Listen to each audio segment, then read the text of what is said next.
नमस्कार दोस्तों, कैसे हैं आप? उम्मीद करता हूं सब बढ़िया होंगे। दोस्तों, आज हम लोग भगवत गीता का 12वां अध्याय पढ़ेंगे।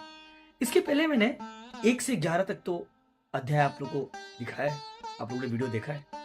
आज मैं पहली बार विथ फेस के साथ जस्ट ट्राई कर रहा हूं कि ये वीडियो कैसे बनती है। तो कोशिश करूंगा कि जो भी कुछ इस 12वें अध्याय में कहा गया है मैं आपको अच्छे से समझा सकूं।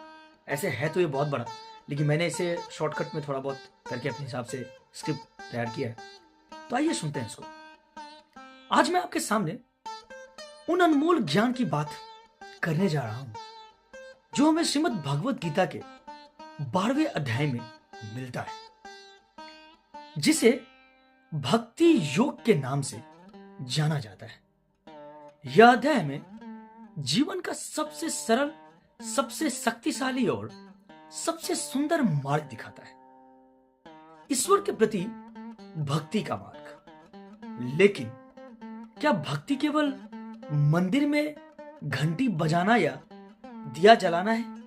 नहीं, यह उससे कहीं गहरा और तर्कसंगत रास्ता है जो हमारे मन, बुद्धि और आत्मा को जोड़ता है। सबसे पहले आइए समझते हैं कि भगवान श्री कृष्ण अर्जुन से क्या कहते हैं। इस अध्याय में अर्जुन पूछते हैं,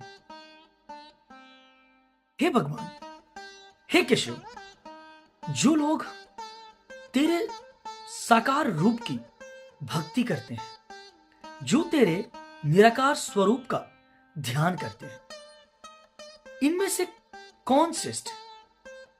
यह सवाल हम सबके मन में कभी ना कभी उठता है। क्या भक्ति का कोई एक ही सही तरीका है? श्री कृष्ण जवाब देते हैं, जो मेरे साकार रूप में मन लगाते हैं, श्रद्धा से मेरी भक्ति करते हैं, वे मुझे प्रिय है। लेकिन जो निराकार अव्यक्त पर ध्यान करते हैं, वे भी कठिन मार्ग से मुझ तक पहुंचते हैं। यह पहला तर्क है कि ईश्वर की कोई सीमा नहीं, चाहे आप उन्हें मूर्ति में देखें या मन के भीतर अनुभव करें। भक्ति का मूल है श्रद्धा और संपन्न। श्री कृष्ण कहते हैं कि साकार भक्ति आसान है क्योंकि हमारा मन कुछ ठोस को आसानी से ग्रहण कर लेता है। क्या आपने कभी सोचा है कि हम मूर्तियों को सजाते हैं, फूल चढ़ाते हैं, क्योंकि यह हमारे प्यार को व्यक्त करने का सहज तरीका है। यह मनुष्य की प्रकृति है। लेकिन जो निराकार पर ध्यान करते हैं, उन्हें मन पर काबू पाना पड़ता है। वह मार्ग कठिन है पर असंभव नहीं। तो यहां श्री कृष्ण हमें स्वतंत्रता देते हैं, अपनी शक्ति, अपनी समझ के अनुसार मार्ग चुनो। क्या इससे सुंदर तर्क कोई हो सकता है? दूसरा तर्क, भक्ति हमें मुक्ति देती है। श्री कृष्ण कहते हैं, मेरे भक्त मेरे प्रति अपने मार्ग, मन और बुद्धि को समर्पित कर देते हैं। वे मेरे लिए जीते हैं, मेरे लिए सोचते हैं, मेरे लिए बोलते हैं। इसका मतलब क्या है? इसका मतलब है कि जब हम अपने अहंकार को छोड़कर ईश्वर को समर्पित हो जाते हैं, तो हमारी चिंताएं, हमारे डर, हमारा दुख सुख खत्म हो जाता है। सोचिए, अगर आप हर काम ईश्वर के नाम कर दें, तो क्या तनाव रह जाएगा? क्या सफलता का डर रह जाएगा? नहीं, क्योंकि आप यह मान लेते हैं कि जो हो रहा है वह ईश्वर की इच्छा से हो रहा है। क्या सही बात का है? यह भक्ति का वैज्ञानिक आधार है। यह हमारे मन को शांति देता है। हमें मजबूत बनाता है।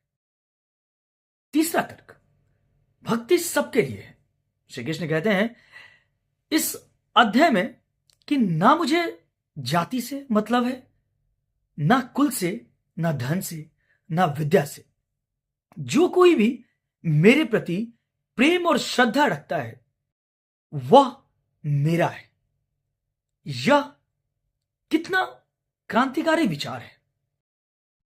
आज के जमाने में जहां हम एक दूसरे को बांटते हैं, गीता कहती है ईश्वर का दरवाजा सबके लिए खुला है।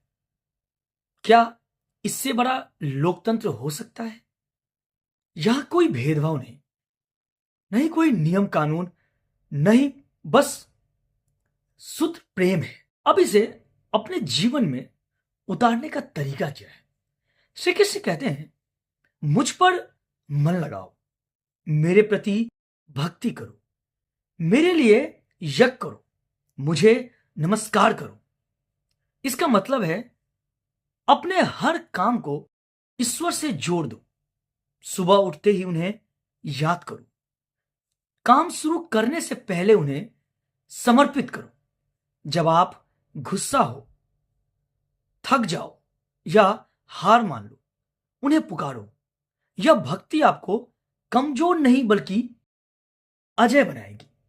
अंत में एक सवाल आपके लिए, अगर ईश्वर तक पहुंचने का रास्ता इतना सरल, इतना शक्तिशाली और इतना सुंदर है तो हम क्यों भटकते हैं?